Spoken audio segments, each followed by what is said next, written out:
오늘 본문의 말씀을 가지고 하늘에 계신 우리 아버지라는 제목으로 하나님 말씀 전하도록 하겠습니다. 오늘부터 7주간에 걸쳐서 주기도문에 대해서 우리가 살펴보고자 합니다. 그래서 주기도문은 지금까지 몇 번 다뤘기 때문에 간략하게 다룰까 하다가 그럼에도 불구하고 또 이 주기도문을 듣지 않는 사람도 있고 그래서 주기도문에 대해서 좀 더 다 다룰 만큼 다뤄야 되겠다 생각을 하고 7주간에 걸쳐서 주기도문에 대해서 설교하도록 하겠습니다. 지난주 우리는 이제 어떤 기도에 대한 예수님의 가르침이 있었습니다. 그래서 이제 이 하나님 나라 백성의 경건이 어떠해야 되느냐. 첫 번째로 이제 다룬 게 뭐였어요? 구제였죠.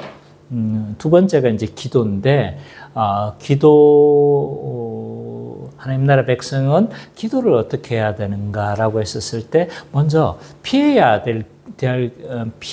할 기도에 대해서 말씀해 주셨죠. 그게 어떤 기도였습니까? 외식하는 기도였고, 또 중언부언하는 기도다. 이런 기도를 피해야 된다라고 이야기를 하시면서 오늘 예수님은 뭐라고 말씀하시냐면, 우리가 그러면 어떻게 너희는 기도해야 되는지 그 기도의 방법, 기도에 대해서 이렇게 말씀해 주시고 계십니다. 그래서 이것을 가리켜서 우리는 이제 우리는 잘 알고 있는 거죠. 이것을 가리켜서 우리는 주기도라고 그렇게 합니다. 자, 이 주기도문만큼 우리에게 익숙한 것이 없습니다. 왜냐하면 예배 마칠 때도 주기도문을 하는 데다가 우리 교회는 마칠 때 주기도문송으로 또 마치는 거죠. 그죠? 그리고 이 여러 모임이 있을 때마다 우리 교회는 이제 그런 구역 예배나 이런 게 없지만 그러나 이제 보통 이제 구역 모임 다 마치면 이제 주기도문으로 마친다든지 여러 이제 교회 모임이 있을 때마다 이 주기도문으로 마치기 때문에 굉장히 익숙한 기도다라고 그렇게 말을 할 수가 있습니다. 그럼에도 불구하고 주기도문은 우리에게 외면받는 기도다라고 그렇게 말을 할 수가 있을 것 같습니다.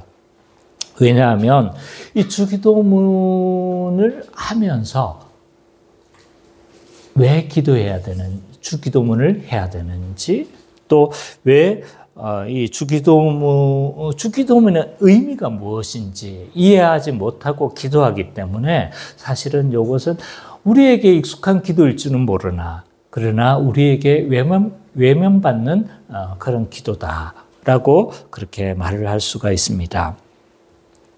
그러나 주기도문은요, 교회 역사 가운데 가장 중요한 기도로 취급을 받았습니다. 왜냐하면 이제 우리의 신앙의 선배들은 이 주기도문을 굉장히 중요시 여겼고, 그리고 여러 교회의 전통 가운데서 바라보면 이게 주기도문은 굉장히 중요한 위치를 차지했습니다. 어거스틴은 이제 신자는 하루도 주기도문에 기도 없이 그냥 넘어가서는 안 된다라고 이야기를 했고, 루터도 이 주기도문에 대해서 어떻게 평가를 했냐면 신자들은 매일 주기도문과 함께 일어나야 하고 주기도문과 함께 침대에 들어가야 된다라고 그렇게 말씀하고 있습니다. 우리의 신앙의 선배들도 이 주기도문을 굉장히 중요시 여겼다는 사실을 알 수가 있습니다. 특별히 이제 종교개혁 이후에 만들어진 이런 여러 신앙 고백서들을 봐보면 주기도문이 굉장히 중요시 여겼구나라는 것을 알 수가 있습니다. 이 종교개혁 이후의 신앙의 고백서, 우리가 많은 우리가 표준으로 삼는 표준 문서와 표준 신앙 고백서들이 있는데 이런 것들은 대부분 정통주의 시대 때 만들어졌습니다. 이 정통주의 시대가 뭐냐라고 하면 이제 우리 교회 이 세상의 역사 가운데는 정통주의라는 시대가 없는 거예요. 교회의 역사 가운데서만 이제 정통주의 시대라는 게 있는데, 특별히 종교개혁 이후에 생겨난 시대적 구분이라고 할 수가 있습니다. 그래서 종교개혁 시대 다음을 정통주의 시대다. 정통주의 시대 다음에 이제 경건주의 시대다라고 이렇게 평가를 하는데, 나중에 이제 종교개혁 이후에 교회 역사를 우리가 배울 때 여기에 대해서도 우리가 좀 배웠으면 좋겠습니다. 이 정통주의 시대는 왜 생겨나게 됐나라고 했었을 때, 이 종교개혁 시대는요, 천주교와 신앙의 갈등으로 인해서 거의 생과 사를 가르는 시대였습니다. 그렇기 때문에 우리가 무엇을 지향하고 우리가 무엇을 믿는지에 대해서 분명하게 문서적으로 잘 기록할 여유가 없었습니다. 왜냐하면 뭐 그냥 싸우기 바빴던 거죠. 특별히 이제 루터 같은 사람은 이제 거의 최전선에 있었고 최초의 그의 인물이었기 때문에, 사실은 이제 그런 곳에 있어서 그런지 루터는 많은 저작들을 많이 남기지는 않았죠. 어쨌든 이 종교개혁 시대는 그럴 여유가 없었습니다. 그러나 그로부터 얼마 후 5, 60년 지나고 나서 이제 조금 여유가 생겨나기 시작했습니다. 그래서 이제 정통주의 시대로 들어오면서 어떤 마음이 들었냐면, 종교개혁을 시작했고 이제 천주교와 분명하게 구별되어졌는데, 그러면 어떻게 우리가 구별되어졌고 차이는 무엇인지, 그리고 우리가 믿는 바와 우리가 지향하는 바가 무엇인지를 분명하게 구분하기 위해서 각각의 여러 신앙의 선배들은 기록물을 남기기 시작했던 거죠. 이 시대를 가리켜서 정통주의 시대라고 합니다. 사실 우리가 이 정통주의 시대는 많은 비난을 받기도 합니다. 왜냐하면 너무 스콜라적이다, 너무 학문적이다라는 평가를 많이 받기 때문에 그런 비난을 받기도 하지만, 그러함에도 불구하고 이 정통주의 시대 때 여러 신앙 고백서, 그리고 그때 수많은 저작물들은 우리 기독교의 보고다, 기독교의 최고의 유산이다 라고 할 수 있을 만큼 그 당시에 수많은 저작물들이 나오기 시작했습니다. 특별히 이때 이제 많은 신앙 고백서들이 우리는 이것을 믿고 우리는 이것을 지향한다라고 말하기 위해서 신앙 고백서들이 작성되기 시작했습니다. 이때 작성되어진 많은 문서들이 있죠. 웨스트민스터 신앙 고백서, 영국 청교도들의 주도하에 작성되어진 문서입니다. 그리고 그의 동시에 독일에서 작성되어진 신앙 고백서가 있죠. 하이델베르그 문답. 그리고 또 네덜란드에서도 이것이 작성되기 시작했죠. 그래서 이 네덜란드에서 작성되어진 것을 벨직 신앙 고백서다라고 그렇게 할 수가 있습니다. 근데 이런 신앙 고백서의 기본 구조는요, 사도신경, 십계명, 주기도문의 구조입니다. 그래서 우리의 신앙의 선배들은요, 가장 우리의 신앙의 중심을 이루고 있는 것이 이 세 개라고 생각을 했던 거죠. 그래서 이 세 개만 잘 우리가 문답하고 이 세 개만 잘 균형을 잘 갖추면 우리의 신앙의 가장 기본적인 뼈대는 완성되어진다라고 생각을 했습니다. 그래서 이 사도신경은 우리의 믿음에 대한 고백인 거죠. 우리가 무엇을 믿고 우리가 무엇을 우리는 어떤 것을 믿는지에 대한 고백입니다. 십계명은요, 우리의 사랑입니다. 우리 신자는 어떻게 살아야 되고 어떤 자세로 신자는 살아야 되는지, 하나님을 사랑하고 이웃을 사랑하는 그 마음으로 살아야 된다. 그래서 십계명이 우리의 사랑인 거죠. 주기도문은요, 우리의 소망이 담겨져 있습니다. 우리는 신자는 하나님 나라 백성은 무엇을 소망하면서 살아가야 되는지, 그래서 우리의 믿음, 소망, 사랑으로 이렇게 많이 표현을 했습니다. 그래서 우리의 신앙의 선배들은 이 세 가지를 가리켜서 기독교의 3대 보물이다라고 그렇게 칭하고 있습니다.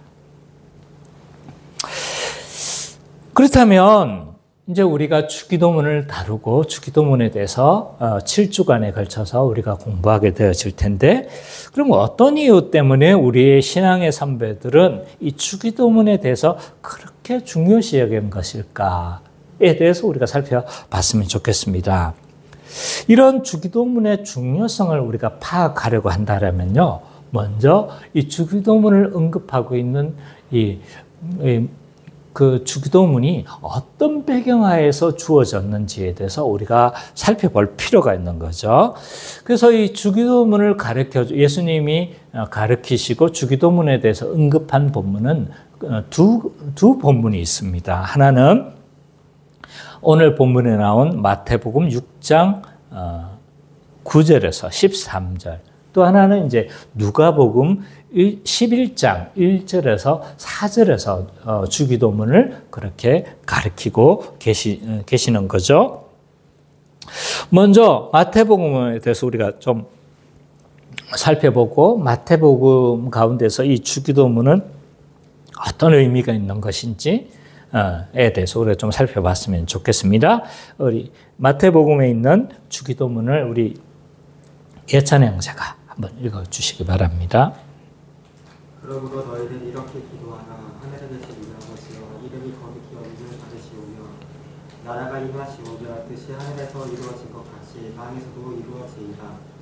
오늘 우리에게 일용할 양식을 주시옵고 우리가 우리에게 죄 지은 자를 사하여 준 것 같이 우리 죄를 사하여 주시옵고 우리를 시험에 들게 하지 마시옵고 다만 악에서 구하시옵소서.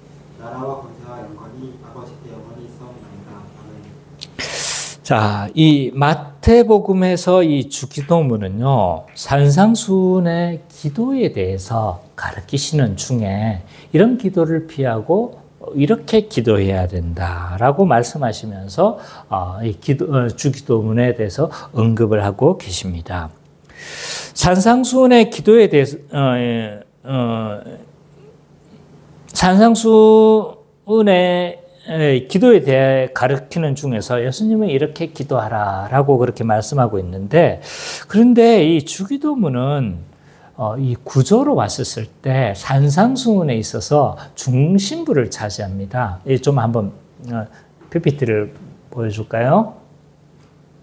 그래서 이 유대인들은 주로 교차대꾸법이라는 걸 굉장히 많이 사용을 합니다.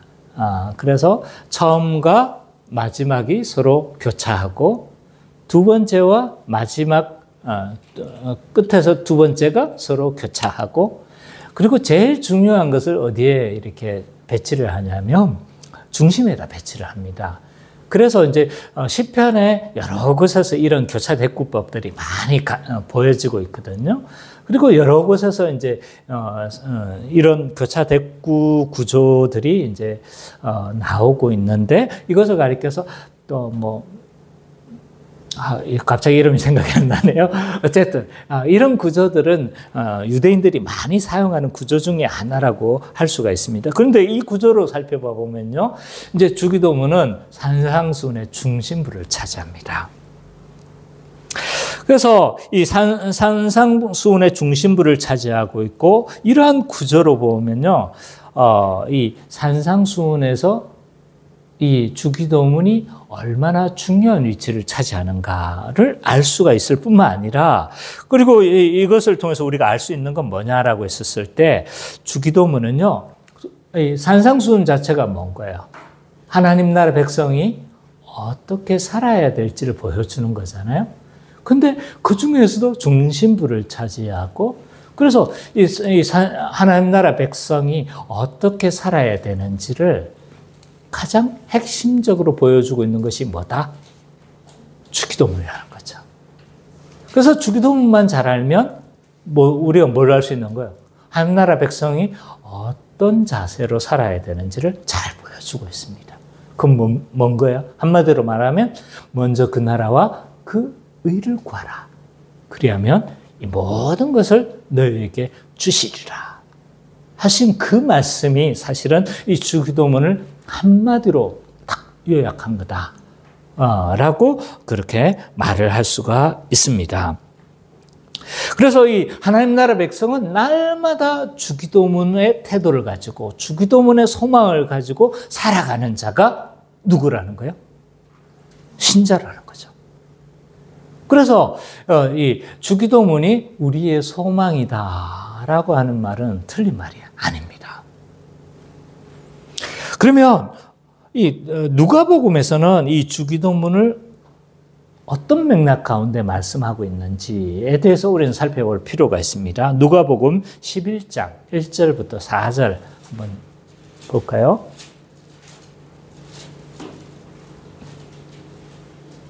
예, 요금 가려도 됩니다. 누가복음 11장 1절에서 4절.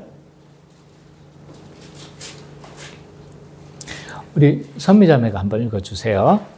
예수께서 한 곳에서 기도하시고 마치시니 제자 중 하나가 여짜오되 주여 요한이 자기 제자들에게 기도를 가르치신 것과 같이 우리에게도 가르쳐 주옵소서. 예수께서 이르시되 너희는 기도할 때 이렇게 하라.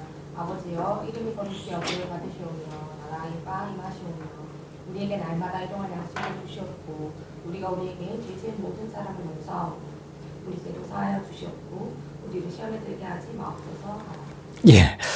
이 누가복음에서도 이제 예수님은 주기도문을 가르치고 계시는 장면을 이제 누가도 기록을 하고 있습니다. 이 누가복음에서는 왜 이 주기도문을 왜 가르치는가라고 어떤 맥락에서 언급하고 계시는가라고 했었을 때 제자 중에 한 명이 기도를 가르쳐 달라는 그 요청 때문에 시작되어졌습니다. 그래서 뭐라고 말씀하는 거예요? 예수님의 제자가 요한의 제자들에게 기도를 가르쳐 준 것처럼 요한이 제자들에게 기도를 가르쳐 준 것처럼 우리에게도 뭘 가르쳐 달라고 하는 거예요? 기도를 가르쳐 달라고 말하는 거죠. 왜 제자들은 기도를 가르쳐 달라고 했을까라고 했었을 때 이것이 기도의 방법이 어떻게 기도할지 몰라가지고 어떻게 기도해야 됩니까? 라는 그 요청이 아니라는 것을 우리는 쉽게 알 수가 있습니다. 왜냐하면 유대인들은 하루 3번 습관에 따라서 기도를 하던 사람입니다. 그래서 어떻게 기도해야 될지를 모르는 사람들이 결코 아니었던 거죠. 요한도 제자들에게 기도를 가르쳤다는 걸 보면 이것은 이제 기도하는 방법에 대한 언급이 아니다라는 것을 알 수가 있습니다. 이 제자들이 예수님에게 요청한 것, 또 요한이 제자들이 요한에게 요청했던 것은 기도의 방법이 아니었고 기도의 내용에 대한 것이었습니다. 우리가 무엇을 가지고 기도해야 합니까? 어떤 내용을 가지고 우리가 기도해야 합니까? 라는 그 요청이라고 할 수가 있습니다. 즉 어떤 내용을 가지고 기도할까요? 라는 질문이었던 거죠. 왜 이런 요청을 했을까라고 했었을 때 우리와 좀 다른 유대인들의 풍습이 있던 거죠. 뭐냐면 유대인들은요 자기들이 속한 공동체 안에서 자기들의 정신을 담은 기도문들이 다 있는 거예요. 그래서 이 유대인들 전체가 공유하는 기도문들이 있고 또 자기들이 속한 그 어떤 단체의 기도문들이 다 있는 거예요. 그래서 천주교도 이런 기도문들이 있죠. 그죠? 천주교도 이런 기도문들을 공유하고 있습니다. 그래서 그 단체가 소유하고 있는 정신, 지향하는 바를 담은 기도문들이 있는 거죠. 유대인들은 이제 이런 기도문들이 몇 가지가 있었습니다. 카디시, 18기도문, 여러 18기도문이에요. 역으로 보면 안 돼요. 어쨌든 이런 기도문들이 있었습니다. 요한의 공동체도 아마 요한 공동체가 지향하던 바에 어떤 기도문이 있었던 것 같아요. 그건 아쉽게도 우리에게 전달되고 있지는 않습니다. 그러나 요한의 공동체에도 이런 기도문이 있었다는 것을 알 수가 있습니다. 따라서 이 제자들이 기도를 가르쳐 달라는 이건 뭐냐라고 했었을 때 예수님은 계속적으로 하나님 나라에 대해서 가르쳤던 거예요. 하나님 나라가 왔다. 하나님 나라의 백성은 이렇게 살아야 된다. 막 이렇게 말씀하시는데 하나님 나라가 왔으면 하나님 나라의 백성인 우리가 어떤 것을 지향하면서 살아야 하겠습니까? 어떤 내용을 가지고 기도해야 하겠습니까? 라는 질문이라고 할 수가 있습니다. 그래서 하나님 나라가 왔다면 하나님 나라의 백성의 정신을 담은 기도문을 가르쳐 달라는 요청이다 라고 할 수가 있습니다. 따라서 이 마태복음과 누가복음에서 나타난 주기도문은요, 상황과 배경이 다릅니다. 중복해서 가르쳤을 수도 있고 다른 관점에 같은 사건을 다른 관점에서도 말씀하셨을 수도 있지만 어쨌든 이 상황과 배경이 다른 가운데서 말씀하신 것이지만 그럼에도 불구하고 맥락은 동일합니다. 그건 뭐냐면 주기도문은 하나님 나라 백성은 어떤 태도와 어떤 소망을 가지고 살아야 되는가를 보여주고 있는 기도문이 주기도문인 거죠. 그래서 하나님 나라 백성은 날마다 이것을 상기하면서 우리는 이것을 이렇게 살아가겠다라고 다짐하고 이렇게 살 수 있게 해달라고 기도하고 하고 그렇게 할 수 있는 거죠. 그래서 주로 우리가 예배 마칠 때 주로 주기도문을 하는 이유는 여기에 있는 겁니다. 예배 마칠 때 돌아가면서 우리가 결단하는 겁니다. 우리가 주기도문의 정신으로 살아가겠습니다. 주기도문을 우리가 소망하며 살아가겠습니다라고 결단하며 소망하는 행위다라고 할 수가 있습니다. 자, 그러면 우리가 내용으로 들어가서 주기도문의 시작에 대해서 주기도문에 이제 6개의 간구가 있지만 그 중에 이제 기도문 안에 포함되어져 있는 시작이 있습니다. 그 시작이 뭡니까? 하늘에 계신 우리 아버지여. 라고 시작을 하고 있습니다. 소위 이 부분을 가리켜서 하나님을 부름. 학자들은 이렇게 구분을 합니다. 맨 처음에 있는 것을 하나님의 부름. 맨 마지막 대개 나라와 권세와 영광이 아버지께 영원히 쌓옵나이다. 이것을 송영. 그래서 기도의 내용에 포함하지는 않지만 그럼에도 불구하고 기도 안에 있는 내용인 거죠. 그러면 왜 이렇게 그냥 하나님 아버지를 우리 습관적으로 부르는 겁니까? 그렇지는 않다는 거예요. 이 하나님 아버지를 우리가 부름에 있었어도 이 안에 담겨진 의미를 우리는 많은 것을 묵상해 볼 수가 있습니다. 여기서 우리는 세 측면을 살펴봐야 합니다. 하나는 아버지요. 또 하나는 우리. 또 하나는 하늘에 계신. 이 세 측면을 반드시 하늘에 계신 우리 아버지요. 이 세 측면을 살펴봤으면 좋겠습니다. 먼저 아버지를 먼저 살펴봐야 합니다. 왜 아버지입니까? 맨 뒤에 언급됐는데. 그러나 우리 성경에는 맨 뒤에 언급되어 있다 할지라도 헬라어 성경에는 원문에서는 어떻게 되어져 있는가요? 아버지여 라고 먼저 언급이 되어져 있습니다. 그래서 가장 먼저 등장하는 단어가 주기도문에서 가장 먼저 등장하는 단어가 파텔, 아버지여 또는 아빠라고 번역할 수가 있습니다. 우리 주기도문에서는 이제 이 개역 성경에서는 아버지여라고 번역이 되었지만 실제로는 아빠로 번역해야 합니다. 그 당시 이 언급되어졌던 이 파테르라는 이 단어는 사실은 친밀한 용어였어요. 아버지를 부르는 친밀한 용어였던 거죠. 그래서 아빠라고도 충분히 언급할 수 있는, 번역할 수 있는 그런 가족적 언어라고 할 수 있습니다. 성도는요, 하나님을 아빠, 아버지라 부르는 존재가 되어졌습니다. 갈라디아서 4장 6절을 한번 볼까요? 갈라디아서 4장 6절.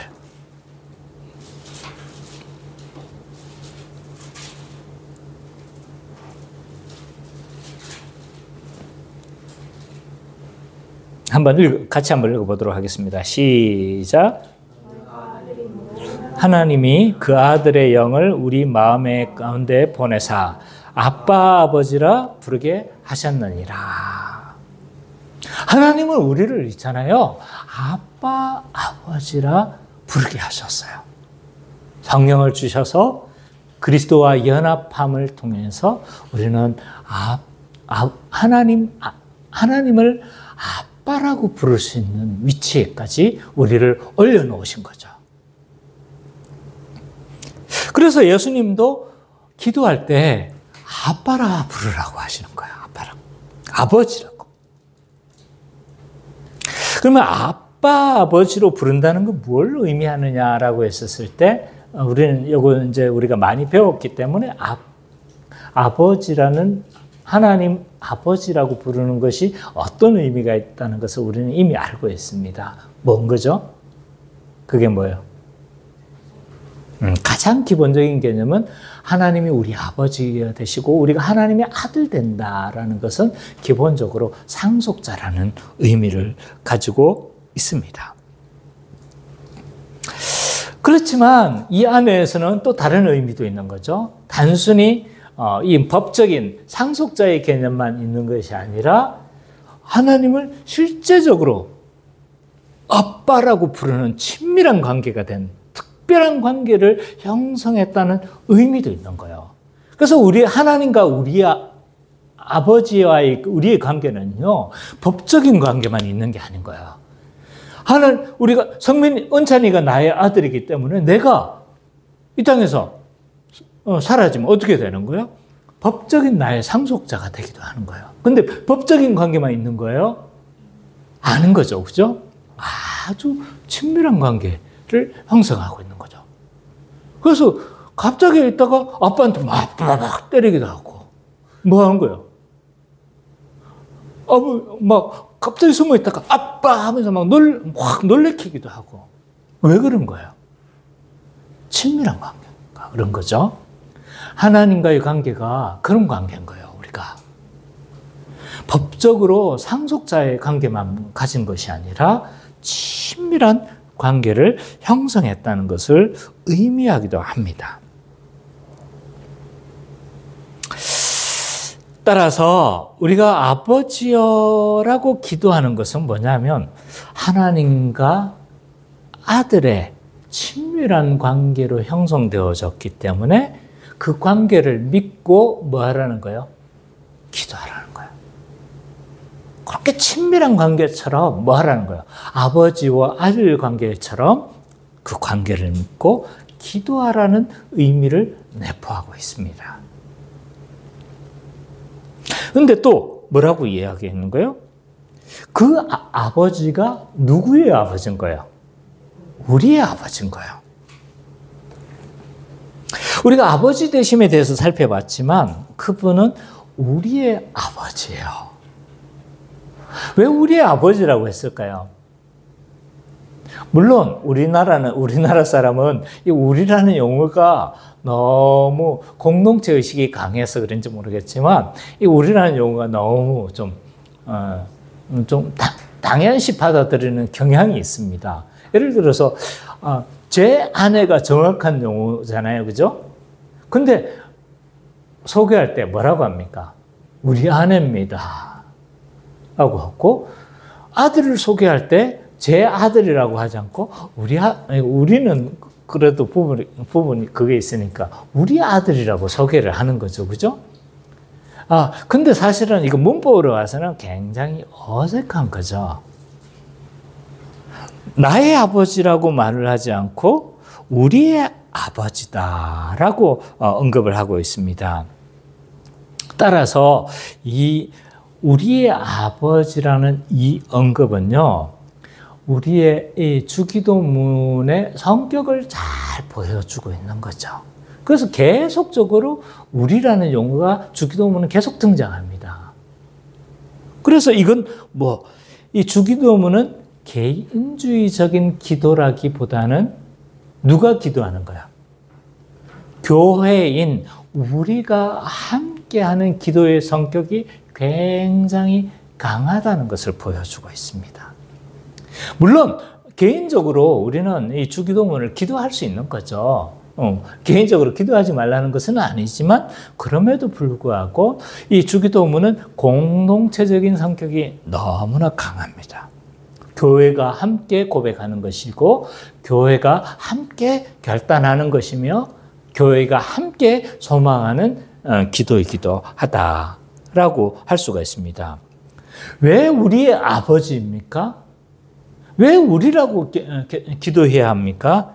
왜냐하면 그리스도 안에서 우리는 하나가 되어졌고 한 공동체가 되어졌고 한 가족이 되어졌기 때문입니다. 그렇기 때문에 성도의 정체성은요, 공동체적인 존재인 우리가 되어진 거예요. 아마 이런 찬양도 아마 그 찬양 중에서도 이 우리인 교회 이 비슷한 찬양이 있죠, 그죠? 예, 그게 정말 성경적인 찬양인 거죠. 이제 우리가 되어진 거예요. 에베소서 2장 14절, 16절 한번 볼까요? 에베소서 2장 14절, 16절. 주은찬 형제가 한번 읽어주시겠습니까? 에베소서 2장 14절, 16절.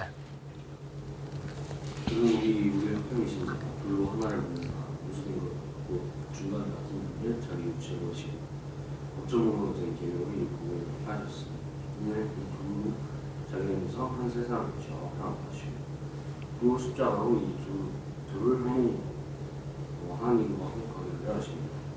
모든 것을 십자가로 소명하십니다.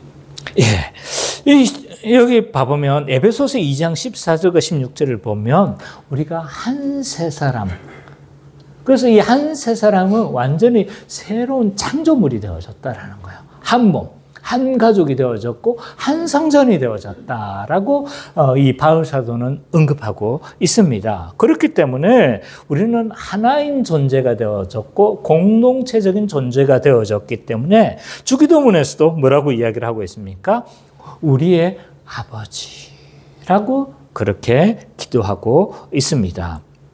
그래서 이 주기도문은요, 한 개인이 개인적으로 하나님 나라를 구하는 측면도 있지만, 그러나 공동체인 교회인 우리가 함께 주기도문을 간구하면서 하나님 나라를 소망하며 살겠다고 말하는 그러한 교회적 성격이 굉장히 강한 기도다라고 그렇게 말을 할 수가 있습니다. 그래서 이 주기도문은 공동체적인 기도다, 이렇게도 설명할 수 있을 것 같습니다. 마지막으로 우리가 살펴봐야 할 것은 뭐냐면 그분은 어디에 계신 분이라는 거예요. 하늘에 계신 우리의 아버지인 거죠. 하나님이 하늘에 계시다는 것은 도대체 무슨 말이냐라고 했었을 때, 하늘에 계시다는 것은 이 물리적인 하늘이 아니라는 것을 우리가 알 수가 있습니다. 사도행전 1장 11절에 보면 한번 찾아볼까요? 시간은 없지만 한번 찾아보죠. 사도행전 1장 11절.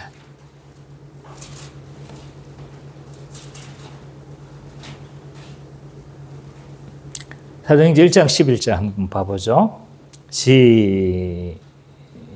시작.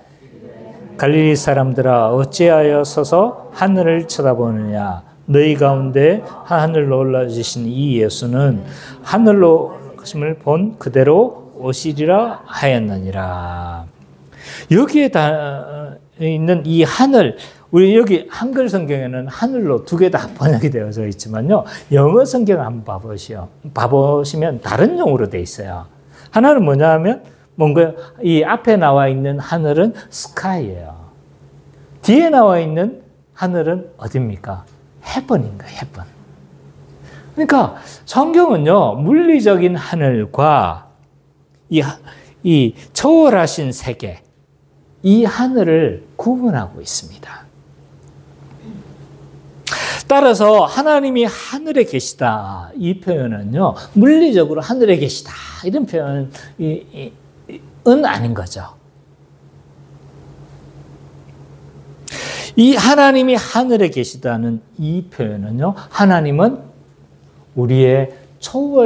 우리와 다른 초월적인 세계에 계신 분이시다는 거예요. 우리와 다른 초월적인 능력을 가지신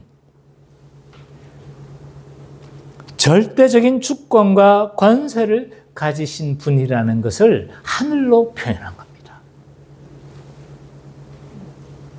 따라서 이 하늘에 계신 우리 아버지다라는 이 표현은요, 하나님 나라를 구하는 백성의 기본적인 주기도문의 토대 역할을 합니다. 그래서 우리가 이 아버지라고 기도한다는 거 뭐 한 거예요? 아주 친밀한 마음으로 기도를 하는 거지만 그분은 또한 하늘에 계신 분으로서 어떻게 하는 거예요? 하늘에 계신 분으로서 이 모든 기도에 응답하실 수 있고 우리에게 이 모든 일들을 이루실 수 있는 분이라는 신앙 고백도 있는 것이며 또한 이 기도는 뭐에 대한 기도인가요? 공동체적인 기도이기도 하다. 그래서 가장 이 주기도문의 내용에 앞서 이 주기도문의 모든 토대를 형성해 주고 있다라고 그렇게 말을 할 수 있는 거죠. 그래서 하나님은 우리의 아버지로서 친밀하게 들으실 뿐만 아니라 응답하실 수 있는 하늘에 계신 그러한 분이신 거죠. 우리의 아버지신 거죠. 자, 그러면 이것이 오늘 우리에게 어떤 의미가 있는지에 대해서 한번 살펴보도록 하겠습니다. 첫 번째로 이 교회는 아버지라는 친밀한 의식을 가지고 기도해야 합니다. 이것을 가리켜서 신학적으로는 내재성이다 라고 합니다. 내재성의 하나님이신 거죠. 저 멀리 초월에 계신 하나님이시라기보다는 우리와 함께 하시고 우리와 같이 머무시며 우리와 동행하시는 임마누엘 하나님을 강조할 때 이 내재성의 하나님이라고 하는 거죠. 그래서 성경은 하나님이 우리의 아버지가 되신다라고 표현을 하고 있습니다. 하나님은 우리의 아버지가 되십니다. 아빠가 되십니다. 이것은 복음이에요, 복음. 한번 생각해 보십시오. 하나님과 우리의 관계가 그냥 아버지의 법적인 관계만 있다고 생각해 보세요. 근데 하나도 안 친해. 그러면 우리는 간구할 수 있겠습니까? 하나도 안 친한 사람에게 돈 좀 빌려줘요. 할 수 있겠어요? 아무리 나하고 이 법적인 아들과 아버지의 관계를 할지라도 친밀하지 않는 관계에서는 돈 달라는 소리를 못하는 거예요. 근데 천지를 주관하시고 만물을 운행하시며 무소부재의 그 하나님이 우리의 아빠가 되시는 거예요. 아빠라고 부를 만큼 친밀한 관계가 되어진 관계가 우리의 관계인 거예요. 이게 복음 아닙니까? 그 하나님이 아빠로서 우리와 함께 하기를 원하신다는 거죠. 물론 우리가 예수님을 믿는다는 건요, 믿음으로 제사함을 받고 그리스도의 의를 입고 그래서 그런 것이기도 하지만 이 복음은요, 뭐기도 하는 거예요? 하나님이 나의 아버지로 모시는 것이 복음이기도 한 거예요.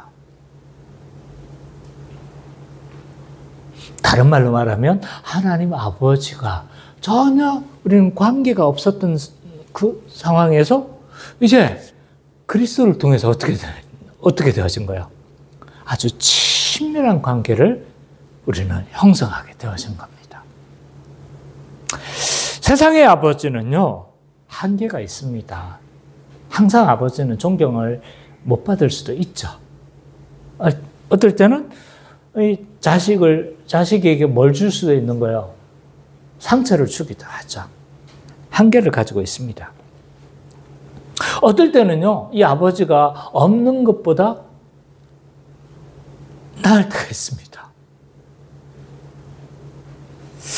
혹시 영화 가버나움이라는 영화를 보셨는지 모르겠지만, 이 가버나움이라는 영화를 봐보면 레바논 베이루트를 배경으로 하고 있습니다. 그래서 한 빈민가의 아이들을 배경으로 하고 있어요. 그래서 이 영화는 실화를 바탕으로 한 영화인데, 이 어떤 한 이 빈민가가 베이루트의 빈민가에서 자란 이제 가정이 있습니다. 근데 너무 가난한 거예요. 찢어지게 가난하니까 이 자식들을 제대로 돌보지도 못하고 제대로 키우지도 못하고 제대로 양육도 안 하는 거예요. 그냥 방치되어 있는 거예요. 오히려 이 자식들을 통해서 무언가 이득을 취하려고 하는 이제 그 가정인 거예요. 그래서 주인공이 누구냐 하면 이제 자인이라는 어린 아이가, 소년이 주인공입니다. 그래서 한 10살 좀 넘은, 10몇 살 먹은 이제 청소년기의 학생이 이제 주인공이었는데, 이 주인공은요, 출생신고도 하지 않았습니다. 태어났는데 출생신고도 안 하고 그냥 이렇게 몇 살인지도 잘 모르는 거예요. 근데 그에게 몇 살 어린 여동생이 있었어요. 그래서 이제 여동생이랑 아주 이 자인이라는 주인공은 굉장히 친밀하게 지냈는데, 어느 날 이 여동생이, 자인이 동생이 생리를 한 거 본 거예요. 근데 이 생리를 한 것을 보고 이 자인이가 뭘 하냐면 이걸 감추라고 이야기를 하는 거예요. 왜 그렇게 했을까요? 왜냐하면 생리를 시작했다는 건 이제 이 아버지가 굉장히 이제 인격적이지 못하는 거죠. 생리를 시작할 수 있으니까 팔아서 뭘 하려고 하는 거예요. 여동생을 그냥 나이 먹은 그 아저씨한테, 할아버지한테 판다는 걸 안 거예요. 그러니까 감추라고 했던 거예요. 근데 어느 날 들키고 만 거예요. 그래서 아버지는 어떡합니까? 이 여동생을, 자인의 여동생을 나이 많은 그 할아버지에게 팔아버렸습니다. 근데 이제 그렇게 시집 갔는데 행복할 리 있겠습니까? 행복하지도 못하고 학대를 받다가 결국은 하혈을 하고 임신한 상태에서 아마 학대를 받았던 것 같아요. 그래서 임신한 상태에서 그렇게 하혈을 하고 죽게 되어집니다. 그래서 자인이가 여기서 뭘 하냐면 빡친 거예요. 빡쳐서 그 사람을 찾아가 가지고 죽이게 되어지는 거죠. 그러면서 이제 이 자인은 체포가 되어지고 이 법정에서 이제 여러 공방들을 벌이는 이런 과정들을 이제 보여주고 있는 게 이 가버나움이라는 영화의 내용이었습니다. 근데 이제 이 마지막 자인이가 어떻게 하냐면 아버지를 고소를 해버려요.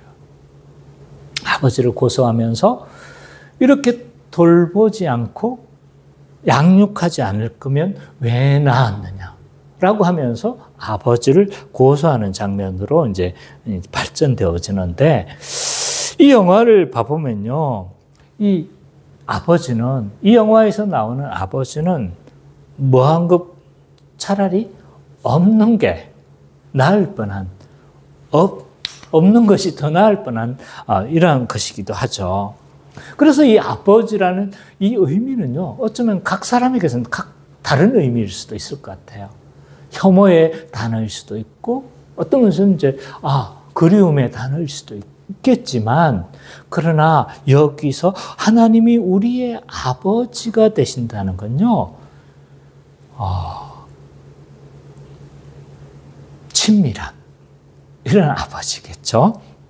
그래서 모든 불쌍한 인생들의 아버지가 되기 위해서 오셨다라고 하시면서 이것이 복음이다라고 성경은 이야기를 하고 있습니다. 하늘과 땅의 모든 것을 주관하시는 그 하나님이 우리의 아빠로서, 법적인 관계의 아빠로서 뿐만 아니라 친밀한 그런 관계로서 너를 돌보고 너와 함께하고 너와 동행하기를 원하시는 그 아버지로 오시겠다라고 그렇게 말씀하고 있습니다. 하나님은 세상과 다른 아버지입니다.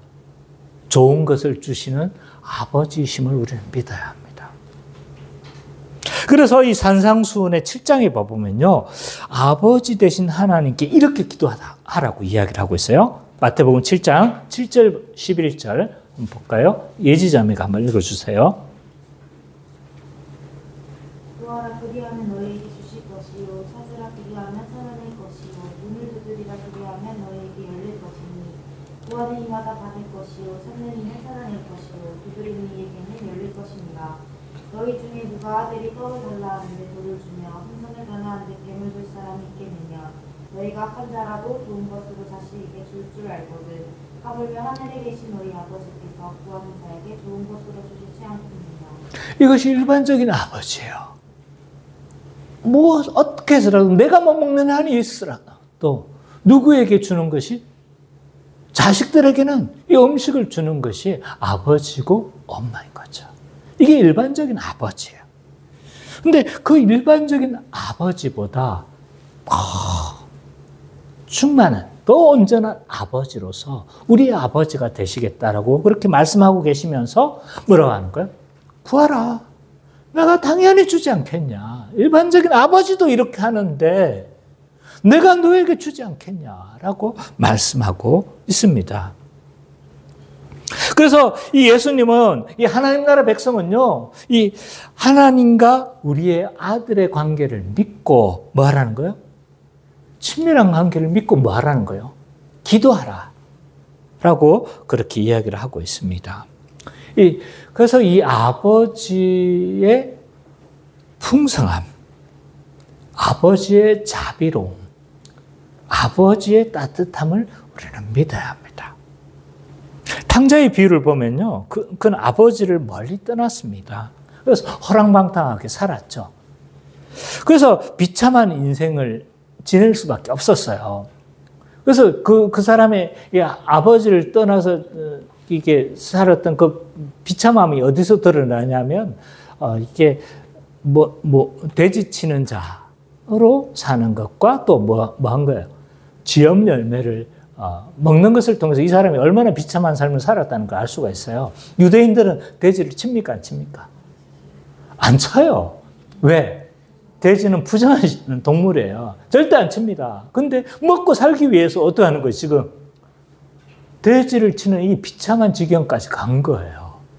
근데 돼지가 먹는 뭘 먹었던 거예요? 지엽 열매. 지엽 열매 보셨어요? 누가 성지순례 가가지고 지엽 열매를 가져왔는데, 딱 이렇게 딱 따니까, 혹시 냄새가 무슨 냄새가 나는지 알아요? 콩깍지 같이 생겼어요. 제가 보니까.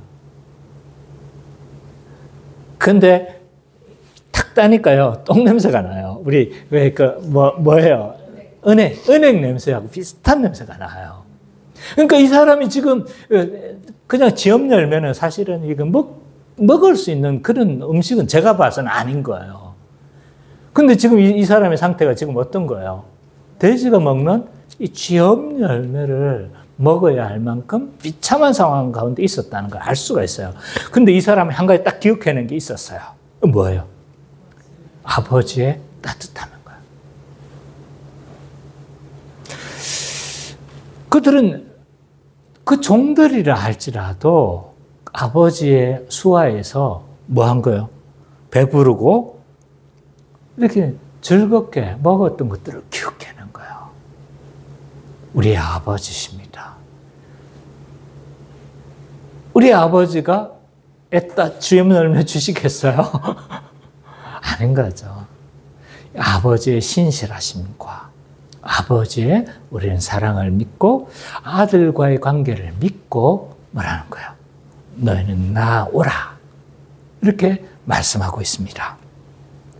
두 번째로 교회는 하늘에 계신 전능하신 분이심을 믿고 기도해야 합니다. 그래서 신학적으로 말할 때 이 하나님의 초월성이다 라고 이야기를 합니다. 하늘에 계시다는 건 아까도 이야기했지만 모든 피조물을 초월하며 절대적 주권과 권세를 가지신 분이시다라는 것을 하늘로 표현한 겁니다. 하나님은 어떤 분이신 거예요? 우리를 초월하신 분이시죠. 그분은 영원히 스스로 존재하신 분이십니다. 이 세상의 모든 것은요, 스스로 존재할 수 있는 것이 없습니다. 우리 은천이가 스스로 존재했을까요? 아닌 거죠, 그죠? 엄마, 아빠의 그 사랑 가운데서 태어났어요. 스스로 존재할 수 있는 모든 피조물들은 아무도 없습니다. 피조물들은 들의 꽃은 스스로 존재합니까? 그렇지 않습니다. 벌의 도움이 없다면 그들도 번성해 나갈 수가 없어요. 모든 피조물들은요, 서로 유기적인 관계를 가지고 있고 서로 도움을 주면서 살아갈 수밖에 없습니다. 사람도 마찬가지죠. 나 혼자 살아갈 수 있는 것처럼 보이지만 혼자 살아갈 때 삶의 의미는 없습니다. 누군가가 나를 인정해주고 누군가가 나를 사랑해주는 것에서 우리는 삶의 의미를 세워가고 거기서 우리는 행복감을 느끼는 거죠. 그런데 스스로 우리가 살아갈 수 있는 어떤 존재도 없지만 하나님은 어떤 분이신 거죠? 영원히 스스로 존재하신 하나님이신 거죠. 하늘에 계신 하나님은요, 불변하신 하나님이세요. 10년 이상이면 강산이 변합니다. 제가 군대 2년 갔다 왔는데요, 대구가 확 바뀌었어요. 예. 군대 갔다 오니까요, 삐삐가 생겼어요, 삐삐가. 그 전까지만 해도 우리는 서로 통화하려면 전화를 통해가지고, 집에 전화해가지고, 누구 있어요? 없다. 그러면 통화 못 하는 거죠. 근데 삐삐가 생겨가지고, 삐삐를 하니까 뭐 하냐니까, 삐삐삐삐, 삐삐삐삐 하면 나가가지고 딱 전화해가지고, 찾았냐? 하면서 막, 이런 신문물이었던, 그 당시만 해도 신문물이었던 삐삐가 나왔던 거죠. 10년이면 강산이 변합니다. 제가 이렇게 비록 늙고 초라해졌지만, 배 나온 아저씨로 바뀌어졌지만, 저도 사랑 많이 받았던 교회 오빠였어요. 아이, 발렌타인만 되면 제가 제일 많이 받았다니까요, 우리 교회에서.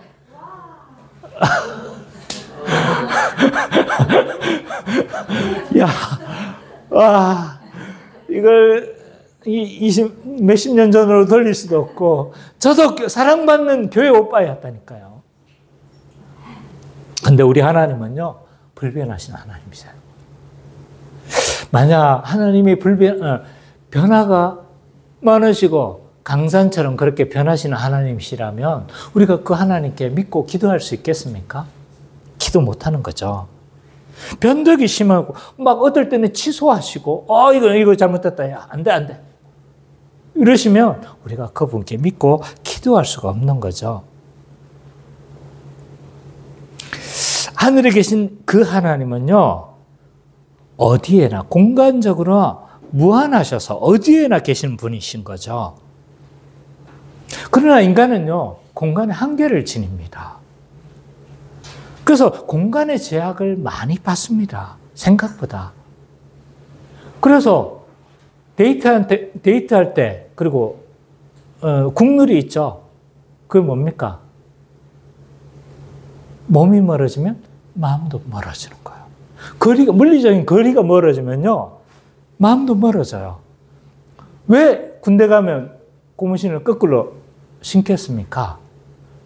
물리적인 거리가 멀어졌기 때문이에요. 그래서 우리는 친밀한 관계를 위해서는요, 주변에 함께 같이 가까운 곳에서 하는 게 굉장히 좋습니다. 교회도 마찬가지예요. 한 가족이 됐잖아요. 그래서 될 수 있으면 근처에 다 같이 모여 사는 게 저는 굉장히 좋다고 생각해요. 물론 요즘 시대는 좀 그게 어려울 수도 있지만, 그러나 우리가 한 가족이 되어졌다면 가까운 곳에서 그렇게 사는 것도 저는 좋다고 생각해요. 왜? 인간은 공간의 한계를 가진 존재이니까. 그런 하나님은요, 공간적인 한계가 없는 거예요.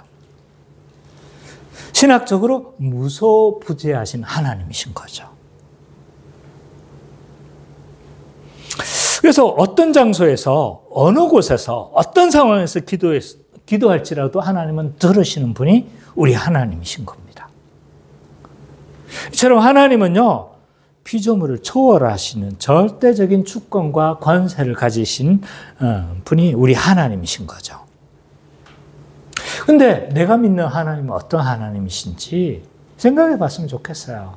이 초월하신 하늘에 계신 하나님을 우리는 믿고 기도하고 있는지 생각해 봤으면 좋겠습니다. 너무 작은 하나님은 아닌가요? 너무 작다는, 하나님이 너무 작다라는 것은요, 하나님이 응답해 주실 것이라고 기대도 하지 않는 거예요. 내가 스스로 다 하는 거예요, 다. 근데 교리적으로는 그렇게 믿지 않아요. 하나님 전능하신 하나님이다. 전능하신 나의 하나님은 막 찬양을 하는데 기도는 생전 안 해. 왜? 모든 것은 내가 다, 모든 역사는 내가 이루는 것이라고 속으로는 내가 믿고 있기 때문인 거예요. 기도하지 않는 거죠. 이런 사람에게는 그 하나님은 너무 작은 하나님인 거예요. 최근에 여러분의 기도, 응답받은 기도는 무엇입니까? 생각이 납니까? 네. 생각이 안 난다라면 어쩌면 하나님의 응답을 전혀 기대하지 않고 염두에 두고 있지 않다는 거예요.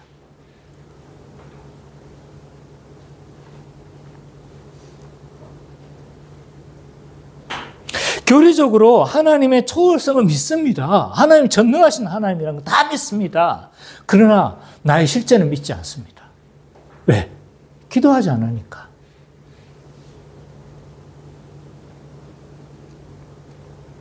근데 또한 내가 믿는 하나님은요, 너무 크시기만 한 하나님일 수도 있어요. 너무 초월적이어서 나와 나의 삶이란 것에 대해서 간섭하지 않고 응답하지 않는 하나님이라고 생각할 수도 있어요. 그 하나님은 막 천지를 움직이시고 정치권을 움직이시고 이런 것만 생각하지 나의 세밀한 것, 사소한 문제까지 응답할 것이라고 생각하지 못하는 거죠. 제 안의 기도 제목을 보면요, 굉장히 사소합니다. 저 일본에 있는 우리 아들 잘 좀 안전하게 지켜달라고. 우리 은찬이 학교 들어가면 좋은 친구들 만나게 해달라고. 굉장히 사소한 거예요. 왜 그럴까요? 물론 큰 하나님, 능력의 하나님도 믿지만 이 하나님이 뭐 하신 아주 사소한 것도 돌보시는 그 하나님이심을 믿기 때문 아닐까요? 하나님은 우리의 아주 사소한 문제도 간섭하시고 그 사소한 것도 간구하기를 원하시는 하나님이시다. 물론 우리의 주요 기도 제목은 어떤 것이어야 됩니까? 먼저 그 나라와 그 의를 구하는 것이어야 되죠. 그러나 이런 사소한 것도 하나님께 우리는 맡길 수 있어야 합니다. 마지막 세 번째로, 교회는 친밀함과 경외감의 균형적 태도를 가지고 기도해야 합니다. 하늘에 계신 우리 아버지, 하늘에 계신 우리 아버지라는 고백은요, 기본적으로 이 주기도문의 기본적 토대를 형성합니다. 아버지가 된다는 건 하나님의 내재성을 표현한 거죠. 그래서 아버지처럼 나에게 친밀하게 함께 하시고 나의 기도를 듣기를 원하시는 그 아버지의 내재성, 하나님의 내재성을 표현한 것이고, 하늘에 계시다는 건요, 하나님의 초월성을 보여주고 있는 표현입니다. 그래서 절대적 권세를 가지고 우리의 기도에 응답하실 수 있는 분이시라는 것을 보여주는 단어인 거죠. 그래서 하늘에 계신 우리 아버지여라고 기도하면서 이 기도의 서문을 통해서 우리는 알 수 있는 건 뭐냐면 친밀함과 경외감이 조화를 이루어야 된다는 거예요. 아버지라고 부르면서 친밀함을 가지고 기도해야 되겠지만, 그러나 이것만으로 나아가서는 안 된다는 거예요. 또한 뭐로? 하늘에 계신 우리의 아버지로서 경외감을 가지고 기도해야 된다는 겁니다. 만약 친밀한 아버지만 강조되면 어떤 일이 생기냐면 우리의 기도는 굉장히 경망스러워집니다. 어떤 경우 하나님에 대한 친밀함으로 우리의 기도를 포장하면서 하나님께 명령하듯이 기도하시는 분도 저는 여러 봤습니다. 하나님께 훈수를 줘. 이래라. 하나님 이러셔야 돼. 하나님 저렇게 하셔야 돼. 훈계하듯이 설교하듯이 기도하시는 분이 계세요. 친밀함으로 포장했지만 그러나 그 기도는 경망스러운 기도다. 제가 정치 이야기는 잘 안 하려고 노력하지만 정광훈 목사가 뭐라고 이야기를 했냐면 하나님 꼼짝마라고 했어요. 와, 이 사람이 무슨 배짱으로 이런 이야기를 하는지 모르겠어요. 아마 하나님과의 자신은 친밀한 관계라는 걸 사람들에게 과시하려고 했던 것 같아요. 의도도 좋지 않았고 표현도 좋지 않았어요. 하나님께 명령하듯 하나님 꼼짝마 자기가 뭘 할 수 있다는 거예요. 하나님을 좌지우지할 수 있는 이런 친밀한 관계라는 것으로 표현을 하고 싶었지만 그러나 이 사람은 하나님을 경외하는 마음이 전혀 없는 사람이에요. 신성모독적인 표현이라고 할 수 있어요. 우리가 하나님에 대한 초월성을 간과해버리면요, 우리의 기도는요, 굉장히 경망스러워집니다. 반대로 하나님에게 초월성만 강조하고 하늘에 계신 것만 강조한다면 우리의 기도는 굉장히 메말라집니다. 이런 대표적인 기도가 유대인의 기도예요. 유대인들은요, 하나님이라는 단어를 사용하기를 두려워합니다. 그러니 아빠라는 용어는 어떻게 되겠어요? 그들에게 있어서. 아빠라는 용어는요, 이게 감히 엄두를 못 두는 용어인 거죠. 그래서 하나님을 하나님이라고 부르지 못하고 하늘이라는 대체 용어를 사용합니다. 이들의 기도는요, 너무 두려워서 하나님께 가까이 가지 못하는 기도예요.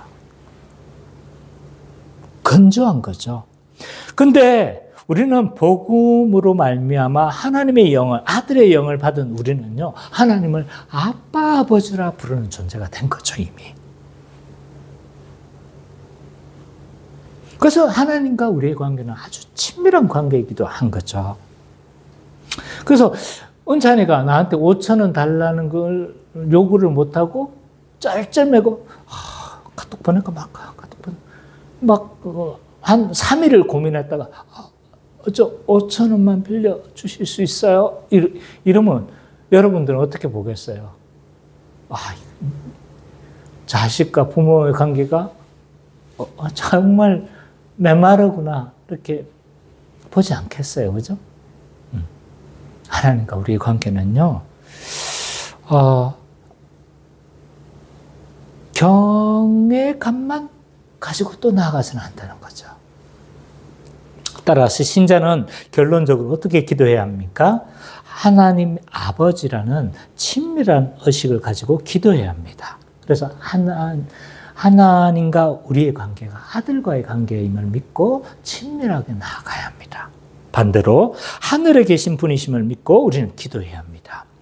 피조물을 초월하시고 절대적인 주권을 가지신 분이시기 때문에 경외감을 가지고 우리는 기도해야 합니다. 이 두 가지의 태도를 가지고 하늘에 계신 우리 아버지를 믿고 친밀함과 경외함으로 기도하는 우리 기쁨의 교회 모든 성도님 되시기를 간절히 축원합니다.